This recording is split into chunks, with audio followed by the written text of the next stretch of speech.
Saudi शहजादे का एक ऐसा राज खुल के सामने आ गया कि जिसे देखकर लोग दंग रह गए। मोहम्मद बिन सलमान इस वीडियो को डिलीट करवाने की कोशिश कर रहा है, इसलिए हमारी वीडियो को जल्द से जल्द देखें। दोस्तों, जन्नतुल बकी के गोरखन ने सारे राज खोल दिए। उसका कहना है कि पिछले चंद महीने से सऊदी शहजादे के जन्नतुल बकी में बहुत ज्यादा चक्कर लगने लगे थे।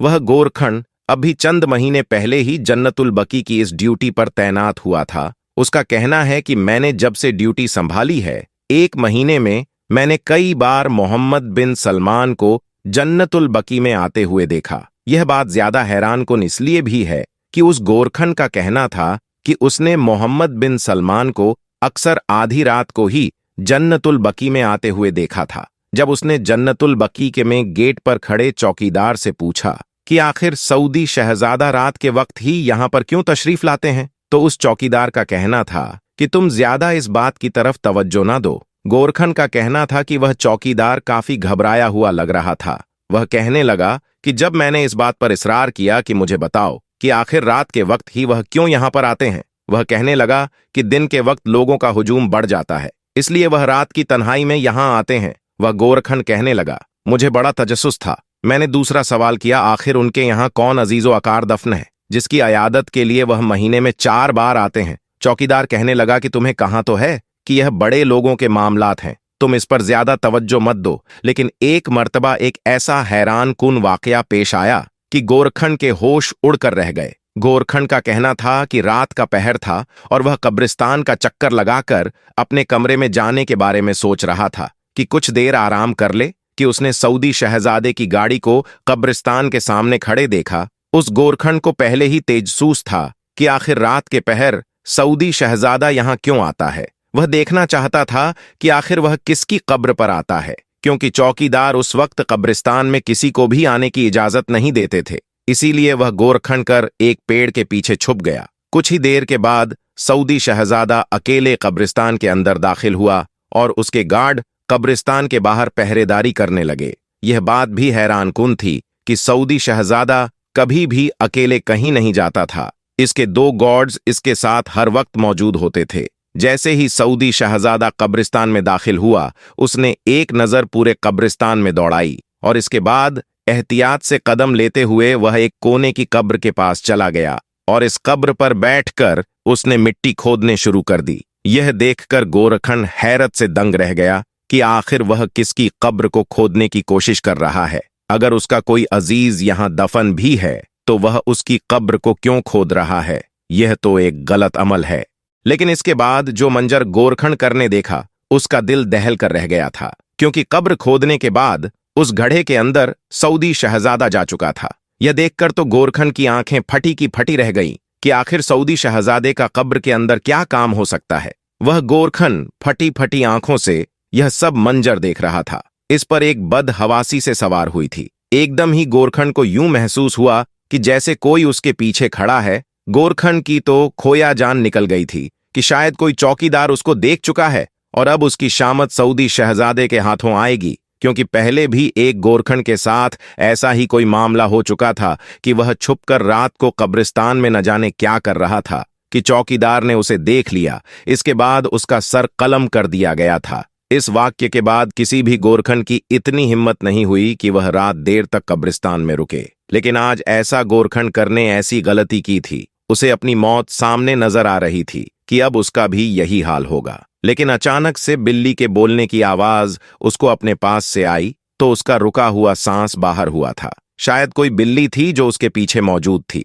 वह गोरखन यह सोच रहा था कि आखिर इस कब्र के अंदर सऊदी बादशाह क्यों गया है। दोस्तों, इस राज को जानकर आप भी हैरान रह जाएंगे कि आखिर सऊदी शहजादा कब्र में क्या घिनौना काम करता था। गोरखन का कहना था कि आधे घंटे बाद सऊदी शहजादा उस कब्र से बाहर आया, अपने कपड़े झाड़े, मिट्टी को दोबारा से कब्र पर डाले लगा और वापस चला गया। वह गोरखन हैरान था कि आखिर इस कब्र के अंदर ऐसा भी क्या था कि आधा घंटा बिना ऑक्सीजन के सऊदी शहजादा बिल्कुल ठीक और सही सलामत था। दोस्तों, वो गोरखन अब ज्यादातर उस कब्र के पास मंडराने लगा था। उसकी रातों की नींद उड़ गई थी कि आखिर इस कब्र में ऐसा भी किया है। अगली बार जब सऊदी आया तो उसके हाथ में काले रंग का थैला भी था। इस बार वह थैला लेकर कब्र में उतरा था, लेकिन ऐन उसी वक्त चौकीदार ने उसको देख लिया और इसके पास आ गया। कहने लगा, तुम्हें शर्म नहीं आती? तुम छुपाकर यह सब देख रहे हो। अगर मैंने मोहम्मद बिन सलमान को बता दिया तो जानते हो ना कि तुम्हारा क्या अंजाम होगा।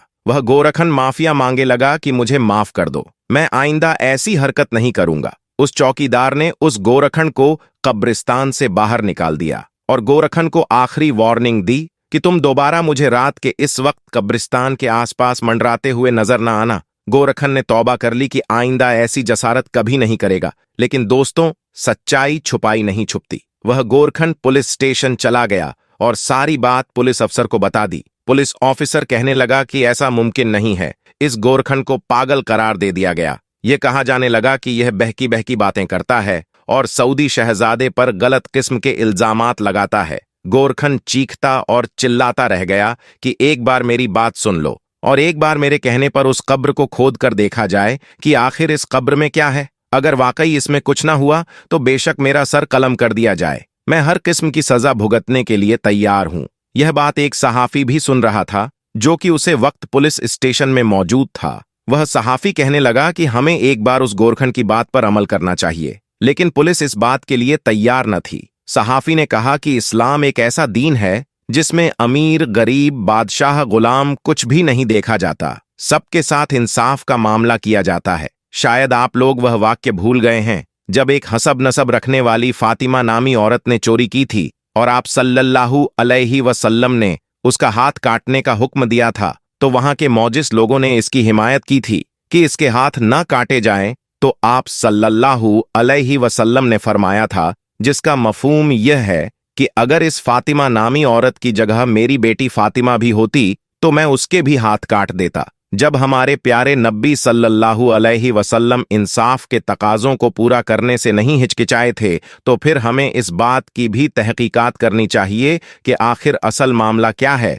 लेकिन उस सहाफ़ी की बात किसी ने न सुनी और उसे सहाफ़ी ने सोशल मीडिया के जरिए इस बात को उठाना शुरू कर दिया। तब यह राज खुल कि इस कब्र के अंदर एक तहखाना बनाया गया था जहां पर ऑक्सीजन के सिलेंडर भी रखे गए थे।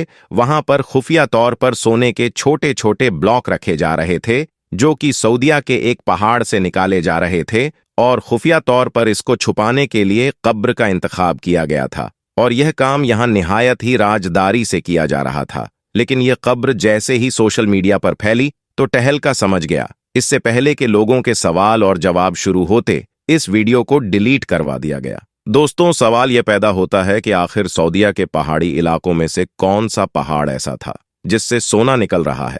प्यारे दोस्तों, कुछ अरसा पहले सोशल मीडिया पर एक वीडियो वायरल हुई थी जिसमें एक शख्स सोने के पहाड़ों की तस्दीक कर रहा था। सऊदी शहजादे ने भी वहां से सोना निकलवाकर कब्र के अंदर बनाए गए तहखाना के अंदर मुंतकिन करना शुरू कर दिया, क्योंकि सऊदी हुकूमत के तहत इस सोने पर किसी भी हाकिम का कोई हक नहीं था। इसलिए यह काम काफी राजधानी से किया गया था और यह एक संगीत जुर्म है। लेकिन इसके बावजूद इस गोरखन और सहाफी को झूठा करार कर दिया गया। दोस्तों, यह वह खबर थी जो कि सोशल मीडिया से डिलीट करवाए जा रही थी। अब यह खबर कितनी सच्ची है इसकी तस्दीक करना मुश्किल हो रहा है, लेकिन बहरहाल बहुत से लोगों ने इस बात की तस्दीक जरूर की है कि सोने के पहाड़ सऊदिया में मौजूद हैं। लेकिन सऊदी शहजादे का सोना कब्र में छुपाना, इस कब्र के बारे में कोई भी तस्दीक कहीं भी नजर नहीं आ रही। वल्लाहु आलम।